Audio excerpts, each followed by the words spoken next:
Mm, Tres personas ya llegaron. Qué maravilla. Ya. Francisca, Lucas, Martina, Martina, Monse, Antonella, Alan. Buen día, ¿cómo Buen están? día. Muy bien. Puntualitos, que entrete, que entrete. A ver, deja subirle el volumen al mío, porque no los escucho. Ahí sí, perfecto. Ya, a ver quién más está llegando aquí. Ignacia, Maite, Sofía. Ya, así estamos más o menos, a ver, uniendo. ¡Oh, cuesta! Mm, bien, ya. Chiquillos amorosos, ¿cómo están? Espero que todos bien. En un lindo día jueves, nublado. Vamos a hacer el pronóstico del tiempo. Y, y bueno, ya casi terminando. Sí, ya entramos en la segunda mitad de marzo, pasó volando. Miren, el plan de hoy día es irnos al detalle de la Declaración de los Derechos del Hombre. Vamos a ir punto por punto explicando. Y ojo, la idea mía es que ustedes puedan... Hola. ¡Hola! Que ustedes puedan ir haciendo un análisis de qué significa eso de lo que estamos hablando y además tratar de buscarle algún parecido o alguna similitud, alguna relación con algo que nos toque vivir en el presente. ¿Ya? Es un PowerPoint que se los voy a subir más el video y de ahí les voy a encargar también para la próxima semana un pequeño trabajo que consiste justamente en estos puntos de la Declaración de los Derechos del Hombre, que son 17, que puedan escoger uno, y lo analizan, lo describen, de qué se trata, de qué estaría hablando, cómo sería aplicable, y de alguna manera cómo eso sería aplicable o entendible hoy, ¿ok? Ya. Pero, sin más preámbulo, nos vamos a ir a compartir y vamos a subir esto, esta cosita. Chin, chin, chin, chin. Ahí está. Esto de la Declaración de los Derechos del Hombre y del Ciudadano. Lo voy a ampliar. Bueno, aquí siempre me va a avisar si hay gente en sala de espera. A ver, Alex, Jesús, Pedro. Ya. Si llega más gente me va a avisar. Voy a ampliarlo para que todos podamos verlo bien. Ya. La Declaración de los Derechos del Hombre y del Ciudadano, que ustedes recuerden, es producto de los primeros meses de la Revolución Francesa. Como dice ahí, previa a todos los hechos, después de la reunión de estos estados generales o especie de parlamento francés, que recuerden que se reunía solo si el rey lo llamaba, era un organismo que no era permanente, y dentro de eso la votación no fue favorable para estos estados, para este estado llano, que sería como el tercer estado o las clases populares y ricas que no son nobles. Recuerden que ese grupo, ese Parlamento francés, los estados generales no se reúnen por población, se reúnen ni proporción ni nada, se reúnen por estamento, por nivel social. ¿Eres privilegiado o no eres privilegiado? Entonces, en base a eso, de que no encontraron solución a sus problemas, de la crisis económica y más encima le suben los impuestos, este grupo de gente se separa, arma su propia asamblea, denominada Asamblea Nacional. 20 de junio del 79 está esto de jurar, fijarse como misión, redactar una constitución, y dentro de esa constitución está esta declaración que establece los derechos del hombre y del ciudadano, tal cual, derechos del hombre, porque la mujer no era considerada un sujeto con derechos políticos. O sea, bla, bla, pero la mitad de la población se les quedó fuera. No es que alguien no lo pensara en ese minuto, sino que a lo mejor no era parte de la costumbre social. De hecho, recuerda que ese mismo día las mujeres empiezan a reclamar y a decir, oye, bueno, ¿dónde quedó esto de la igualdad? ¿Dónde quedó los derechos? ¿Dónde quedó este tanto que se llenan la boca con lo revolucionario? Y mira, de hecho, unos años después aparece la Declaración de los Derechos de la Mujer, ¿ya? Como contraposición, como casi haciéndole burla al hombre, diciéndole, fíjate. Ah, y recuerden también que en esta Declaración de Derechos del Hombre no se habla nada de la esclavitud. Recuerde que en esos años la esclavitud todavía existe. Ojo, tal vez en el siglo XIX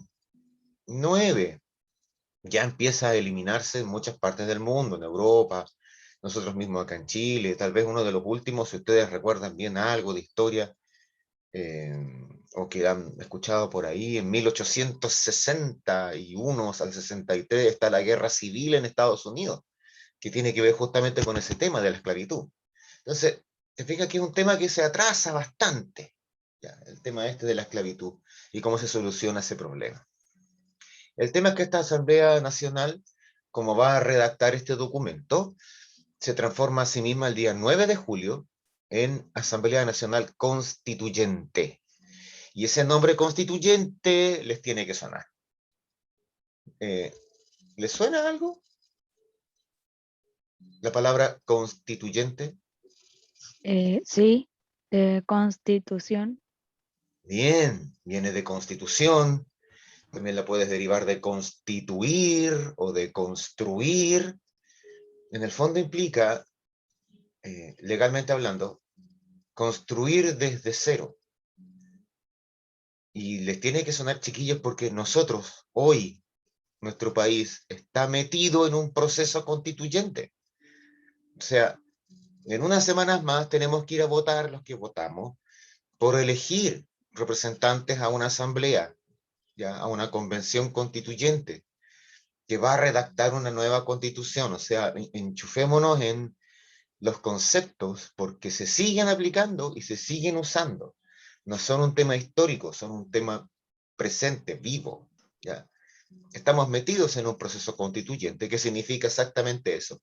Constituir, construir, en este caso, un texto que se supone va a organizar nuestro país, así como en esa época se pretendía que los textos que esta asamblea redactara organizaran una nueva forma de hacer Francia. ¿Cachai? Ese era el propósito de esos años. Los artículos se fueron debatiendo uno por uno. Recuerda que esto, más que una constitución que vino después, primero se preocuparon de esto, de una declaración de derechos, porque dijeron, oye, no basta con hacer solamente reglas. Hagámoslo así, hagámoslo así, dura 4 años, dura 5, se elige de esta manera. Las reglas no son lo único. Tiene que haber algo que nos diga cuáles son nuestros principios, cuáles son nuestros valores como nación.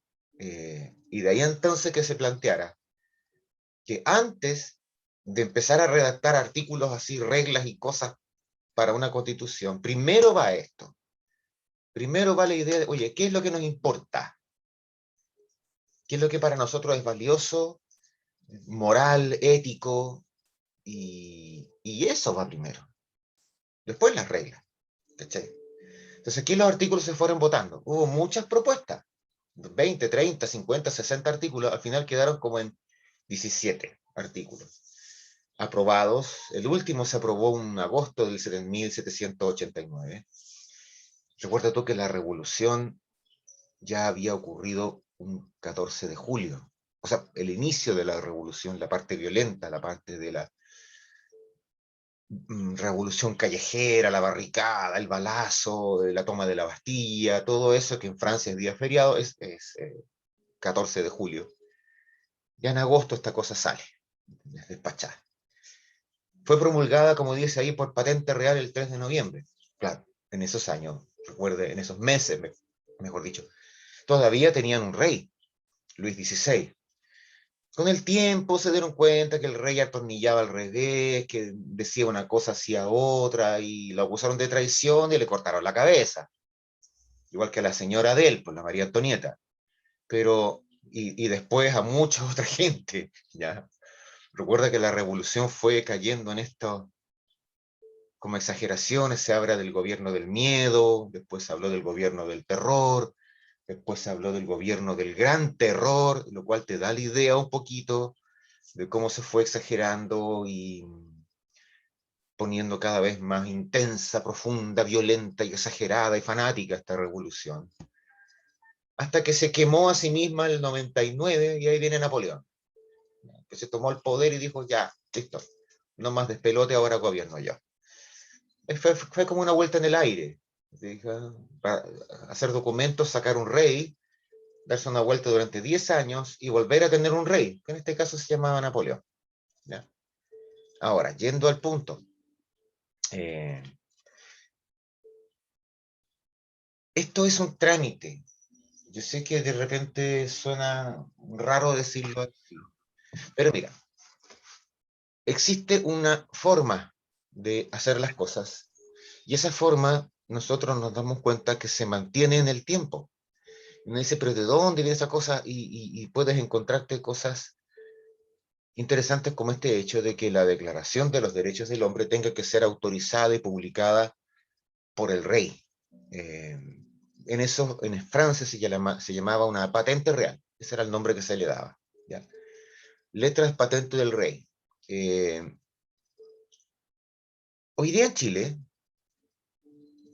¿sabes tú que ninguna ley puede ser aprobada por el Congreso, aprobada por el presidente, aprobada por todo el mundo? Pero es solo un trámite que hace que esa ley sea válida. Y tiene que ver con esto, porque seguimos la misma costumbre. En Chile, las leyes deben ser publicadas en el llamado diario oficial. El diario oficial no es el Mercurio, no es ninguna de esas cosas. Es una cosa que se llama Diario Oficial de la República de Chile. Es como un kiosco que lo vende, creo, acá en Valparaíso, en Calle Esmeralda. Pero es el Diario Oficial de la República de Chile, donde aparecen publicadas todas las leyes que se hayan aprobado. Entonces, es un trámite que tú dices, bueno, qué tontera. No, no es tontera, es como es una ficción. Ya, te lo voy a plantear con el siguiente ejemplo. Imagínate que en carretera, el límite de velocidad máximo es, pongámosle, 120 kilómetros por hora. Y yo voy a Santiago todos los fines de semana y manejo a 120 por hora. Total, ese es el límite. Y de repente sacan una ley que dice, no, ahora el límite va a ser 100 kilómetros por hora. Entonces yo el fin de semana siguiente me voy a Santiago a 120 por hora, me para carabineros por ahí en algún lugarcito, Lo Prado, Túnel Zapata, no sé, me dice, caballero, usted iba a exceso de velocidad. Yo digo, ¿pero cómo? ¿Pero cómo si yo voy a 120 nomás? Sí, señor, pero usted sabe que el límite se bajó a 100. No sabía. No me puede pasar multa porque yo no sabía. Ahí está el truco. Cualquier persona en Chile podría alegar inocencia o podría alegar que no sabía que algo era malo, que no sabía que algo estaba prohibido y por lo tanto no me pueden castigar, no me pueden retar, no me pueden hacer nada porque yo no sabía. Ahí está el truco. El gobierno, el Estado, en este caso, una vez que publica algo en ese diario oficial, asume que todo el mundo lo sabe, porque salió en el diario. ¿Te fijas? Obviamente uno no puede ser tan gil, ni tan ignorante, ni tan despegado de la realidad, de no enterarse de las cosas que pasan, porque para eso, bueno, que a veces parecen películas de terror, pero para eso existen los noticiarios, las redes sociales, la radio, la televisión, lo que sea, ¿cachai? Uno igual se va informando de las cosas, pero en teoría, legalmente hablando, en Chile, las leyes valen desde el minuto que salen publicadas en el diario oficial. Ojo ahí. Que es el mismo esquema y la misma costumbre que tenían los franceses. ¿Ya? Por eso te digo, hay cosas que se mantienen en el tiempo. Una vez salido esta patente real, se da por hecho de que existe entonces esta Declaración de los Derechos del Hombre y del Ciudadano, que tiene un lindo preámbulo, que hace referencia a algo importante, que es como la misma idea que tiene la Constitución de Estados Unidos en su propio preámbulo o en su propia introducción. Si alguno de ustedes recuerda, lo ha escuchado por ahí, en la Constitución de Estados Unidos siempre comienza con eso de "We the people", nosotros el pueblo decimos que queremos tal cosa, nos gusta esto, buscamos la felicidad, la prosperidad, bla, bla, bla. Nosotros el pueblo. ¿Ya? Aquí comienza con los representantes del pueblo, constituidos en asamblea. Decimos que la ignorancia nos hace dejar de lado muchas cosas, pero esto es importante. Nosotros, los representantes del pueblo. Existe siempre esa idea de que yo hablo por el pueblo o yo soy el pueblo. Soberanía popular. Aquí no existe, no cabe la idea para nada, no cabe, no entra, es ridículo hablar de por voluntad de Dios el rey dijo que. No, aquí no hay ni voluntad de Dios, ni deseo real, ni voluntad real, ninguna cuestión. Esto es nosotros el pueblo o nosotros los representantes del pueblo. El pueblo, soberanía popular. ¿Ya? Cosa que hablamos la otra vez, ¿te acuerdas? Cuando hablamos de ilustración, esta idea de que la soberanía está en la nación, en las personas. Y las personas son las que le prestan el poder a los que van a gobernar. ¿Ok? Pero eso después ustedes lo pueden leer bonito. Y el cuadro, la pintura, es de Jacques-Louis David, pintor francés que ilustra justamente toda esta época y mucho de lo que uno conoce visualmente de estos años a través de diferentes pinturas son del mismo autor, Jacques-Louis David. Y eso justamente es el juramento del juego de la pelota. Están los tipos, todos los diputados ahí jurando, no nos vamos hasta que tengamos constitución. ¿Cuáles son los artículos de esa declaración, de los derechos del hombre? Y vamos a ir uno por uno hasta donde alcancemos explicando, porque la tarea que ustedes van a tener para el próximo lunes es justamente analizar uno, cualquiera de los 17. Ojalá analicen algunos de los que no alcancemos hoy día. Ya. Total son 17, yo creo que con suerte vamos a analizar unos 5 o 6. ¿Ya? Así que a todos reventar 7. Mira, y aquí ustedes van a tener que hablar, ojo, porque tienen que explicarme qué es lo que entienden por. Primero, el número 1, donde dice que los hombres nacen y permanecen libres e iguales en derechos y las distinciones sociales solo pueden fundarse en la utilidad común. Quedémonos con la primera frase, hasta el primer punto seguido. Los hombres nacen y permanecen libres e iguales en derechos. ¿Qué quiere decir eso?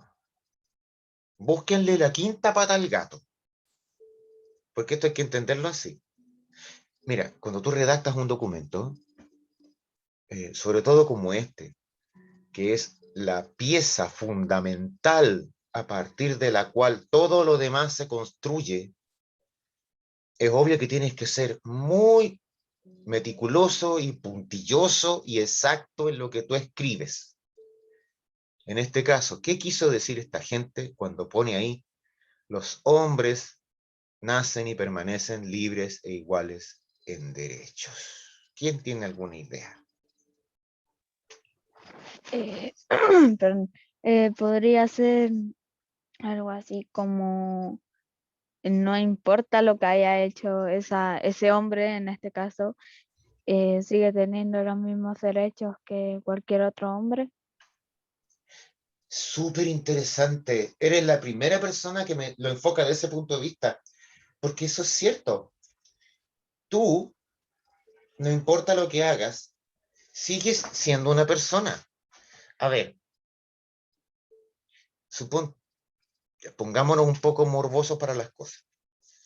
Supongamos que yo soy un criminal, que asesiné personas. Voy preso, cumplo una condena. ¿Eso hace que yo deje de tener derechos? A lo mejor mi crimen merece un castigo y ese castigo implica perder, por ejemplo, mi derecho a mi libertad de moverme, porque tengo que estar encarcelado. Mi libertad de votar, porque yo no voy a salir de la casa para votar en las elecciones próximas. O sea, ¿me entiende? Me limita. Pero se elimina mi derecho a casarme, mi derecho a tener hijos, mi derecho a No. tener una cuenta corriente en el banco.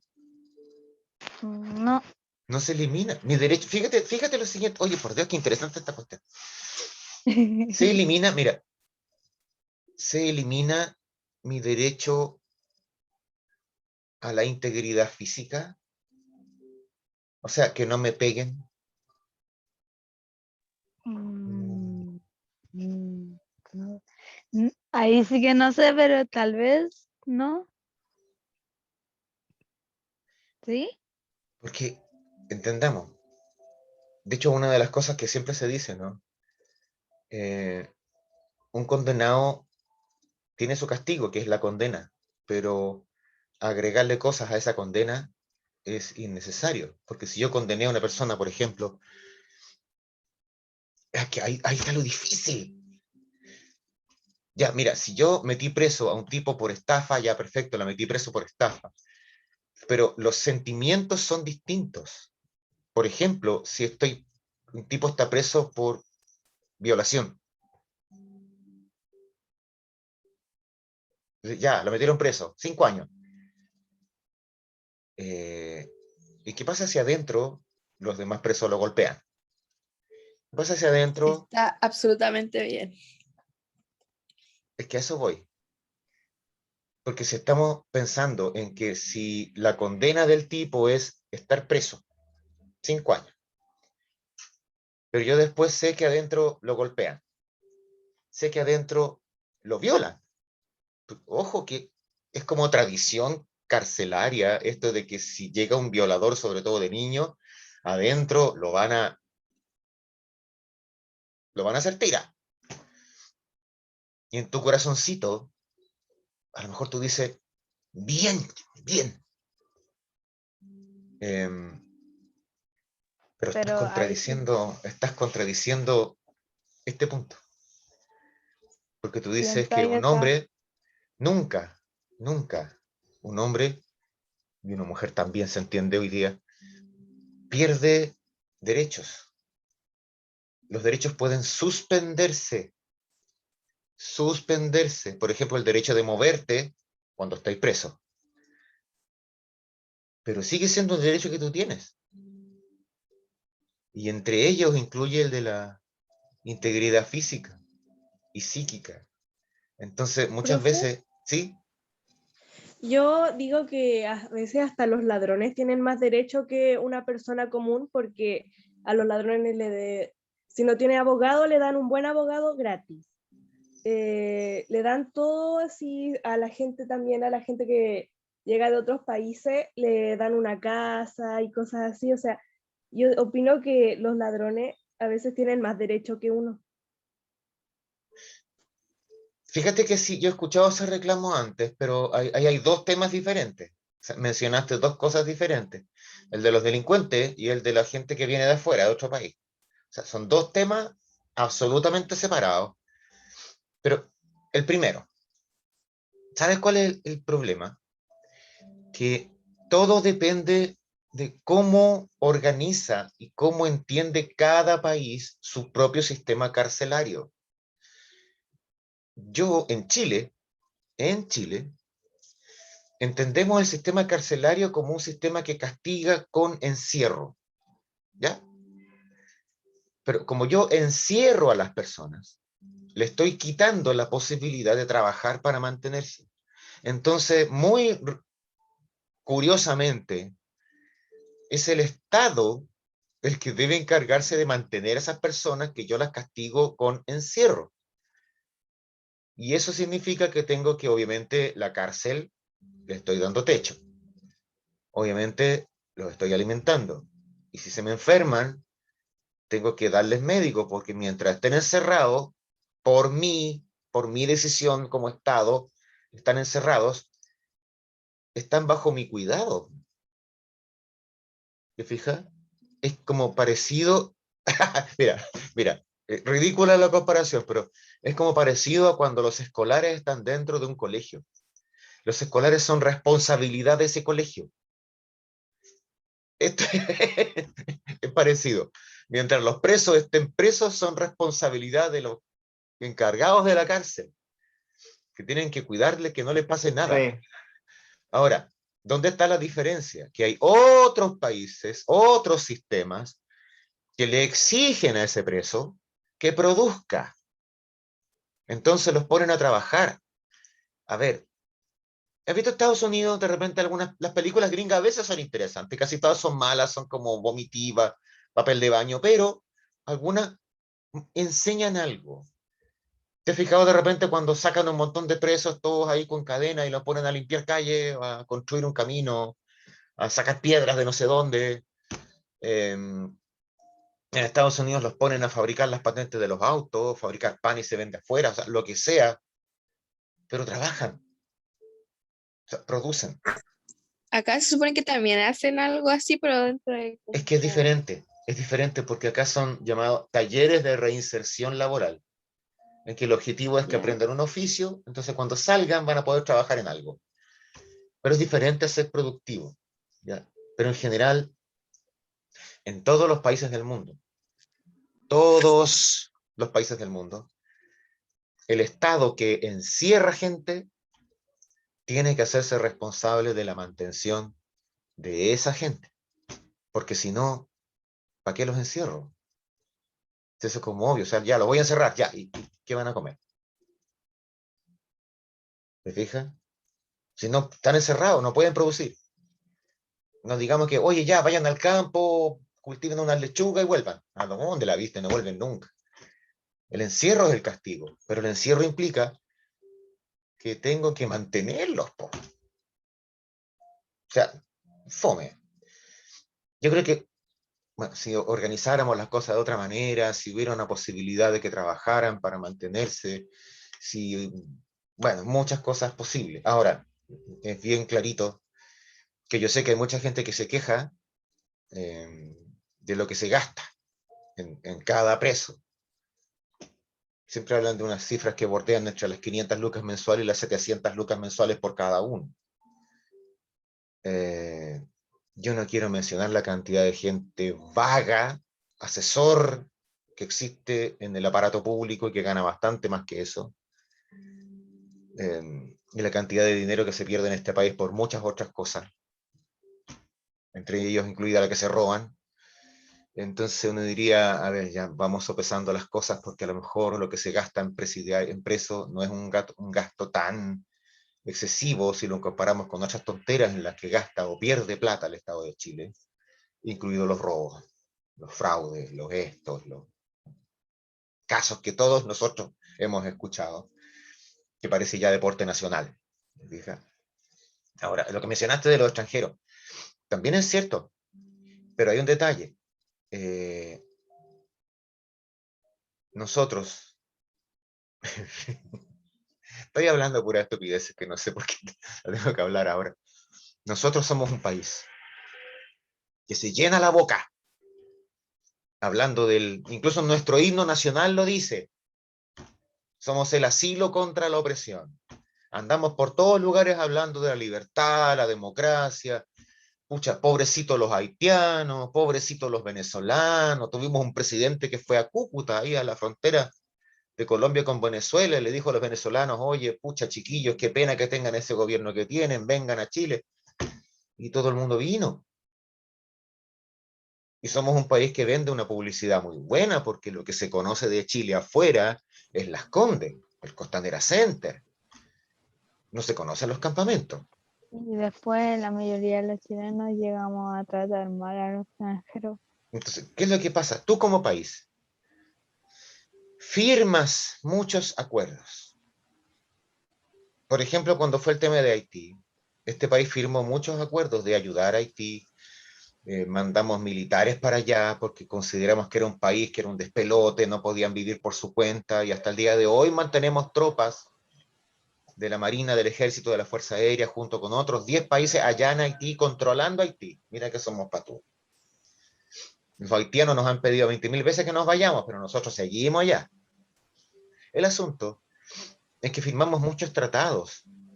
Pero Y ¿qué hacen allá y los hueones? dijimos, no importa, chiquillos, vamos a acogerlos. Su país es tan pobre que entendemos que quieran arrancar, vengan nomás.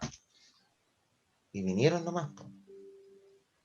No puedes quejarte de los extranjeros si tú mismo, si tus gobiernos, en plural, si tus gobiernos se la han pasado invitando gente. No es malo que vengan tampoco. Hay mucho extranjero que ha venido a Chile y ha sido un súper aporte en la cultura, en la ciencia, en los negocios, en el comercio. Yo conozco gente, peruanos que llegaron, si me perdonan la expresión, con una mano delante y una atrás, y de repente en unos años se transformaron en dueños de restaurante. Ese tipo no es un vago, es un tipo que aporta, da trabajo, paga impuestos. Es un aporte para el país. Más que varios chilenos que son solamente vagos. Entonces, las cosas no son tan blanco y negro siempre. Las cosas siempre hay que buscarles el matiz, porque el mundo está hecho de colores. Y de repente uno se queda pegado en el blanco-negro. Yo te diría que en este punto, el primero, que se me fue ahora en discutir el primero, sabes tú que la clave de este asunto es entender algo. Dice que los hombres nacen y permanecen libres. Nacer significa, y ahí está la clave del asunto, chiquillo. Tú eres un sujeto o sujeta que tiene derechos solo por el hecho de haber nacido. No necesitas de nadie que te lo dé, nadie te lo regala, nadie te lo presta, es tuyo, porque eres un ser humano que existe. Entre ellos el derecho a estar vivo. Pero ahí nos metemos ya en el tema de derecho humano y eso después de la Segunda Guerra Mundial. Pero el hecho de ser libre. Yo soy un sujeto que es inteligente, que usa la inteligencia y por lo tanto puedo decidir y soy libre. Más abajito los otros puntos aparecen límites a la libertad. Porque es obvio que tiene que haber límites. O sea, yo no, yo soy libre de ir a, oye, me gusta la polola de mi amigo, soy libre de ir y pescarle y llevármela. No. Oh, me gusta la casa que tiene mi vecino, voy para allá y me la tomo y me quedo con ella. No, eso no es libertad. ¿Ok? Entonces, ¿qué es lo que ocurre? Siempre vamos a entender que la libertad tiene un límite, pero la libertad siempre es tuya, siempre existe. Va a ser... Hay unas palabritas muy lindas para eso. Por ejemplo, imprescriptible, que no prescribe, no termina. Inalienable, no te la pueden quitar, salvo que tú cometas un delito. Profesor, Se suspende. Dime, Román, quería preguntar algo sobre lo que está diciendo. dale, antes que termine el tiempo. Por ejemplo, digamos que si alguien tiene derecho a la vida, pero ¿qué pasa Sí. si es que una mujer decide que no, por ejemplo, se embaraza y decide que no quiere tener al bebé? ¿Lo tiene que tener sí o sí porque una persona tiene derecho a la vida o tiene la libertad de abortar a ese, hay que admitirlo, a ese error, como yo le digo, pero a ese bebé, entre Ya te comillas, cacho, bebé? te cacho tu pregunta. Pero ¿sabes qué? La respuesta, si nos mantenemos en esta declaración de derechos, y tú lees esa cuestión, como te dije, búsquenle la quinta pata al gato. Si yo leo eso, el artículo 1, respondo súper bien lo que tú me estás preguntando, porque dice que los hombres nacen libres. Antes de nacer, no hay nada. ¿Te fijas el texto? El texto lo puedes interpretar clarito. Los derechos vienen por la circunstancia de haber nacido. Eso me dice que antes de nacer no se me está reconociendo ningún derecho, según esta declaración. Claro, esta declaración es de 1789, ¿no? Es como obvio que a mucha gente no se le ocurrió. Pero si yo me voy al texto, a esto que está escrito ahí, interpreto claramente que antes de nacer no tengo ningún derecho. Por lo tanto, ese feto o cigoto, como quieras llamarlo, no es un sujeto de derechos. Profe, la Y si Maite yo está me levantando voy, la mano. espérate, y me voy a una cosa más importante que muy poca gente habla. En Chile, la ley dice que tú eres una persona viva desde el momento que naces. Todas las otras consideraciones que tenemos en Chile tienen que ver con ideas religiosas, convencimientos que nos hemos construido a través del tiempo, pero si tú vas a la ley chilena, establece claramente que las personas existen desde el momento que nacen. Y eso me hace deducir, que antes de nacer, la ley no me considera persona. Entonces no soy un sujeto de derechos. Y por lo tanto, ahí la única persona que existe es la madre. Eso es lo que dice la ley. Ahora, las consideraciones morales, éticas que tenga yo son otro cuento.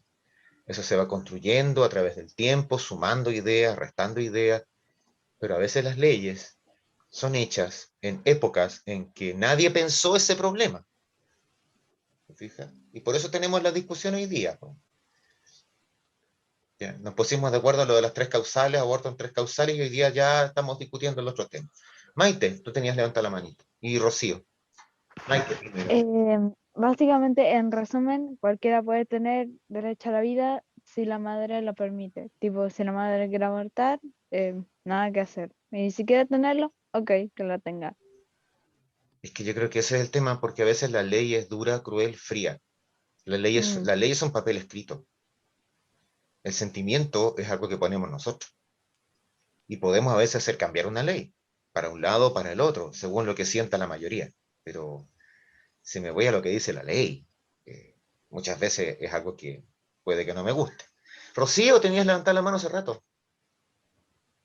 Sí, es que a mí me gusta un dicho que dice, o sea, no sé si es un dicho, que tu libertad termina en donde empieza la del otro.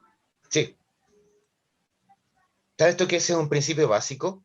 Lo que tú dices, solo conocimiento general. Hay un pensador inglés que justamente tiene un tratado, un libro que se llama Sobre la libertad. Y ahí viene esa frase que dice que la libertad tuya tiene un límite que es la libertad del otro. Aparte que es un principio de la antigua Grecia, muy, muy conocido. Pero sí, justamente ese es el principio fundamental. Y allí lo vamos a ver más adelante, que ese es como el límite. Pero el tema es, ¿dónde está el límite? Porque, a ver, con el otro primero yo les planteé el problema. Yo soy libre de hacer un comentario sobre el aspecto de otra persona. La otra persona se lo tomará mal y dirá, ¿cómo te atreves? Por ejemplo, yo le diría, oh, qué linda te quedó esa falda, o qué lindo te quedó ese pantalón. Y la otra me dijera, ¿y qué te pasa? Acosador. Eh, violé la libertad de la otra persona. Es que a lo mejor la otra persona me dice, ¡ay, gracias! Pero otra persona me va a decir, ¡acosador! ¡Acosador! Entonces, eso de la libertad mía termina donde empieza la de otra. Pero, a ver, Es una cosa ¿Ah? que, o sea, depende de cómo la persona diga, de que, por ejemplo, de que le está mirando y ella se puede sentir incómoda y por algo puede decir que se podrá decir como acosador, como dijo usted, y es depende de cómo lo dice la persona, porque hay muchas personas que han sufrido mucho por acoso y por cosas Oh, así, y sí, es como vio. sí, po. A no ser de que sea, en el caso de que tú lo estés diciendo en buena, así como un halago, tipo, oye, Sí, oye, te po, queda bien, ¿cachai? Y es Todo como depende. que, Mira, no sé. te entiendo. es Nos depende. queda menos de un minuto, pero para hacerte la idea, sí, Mm.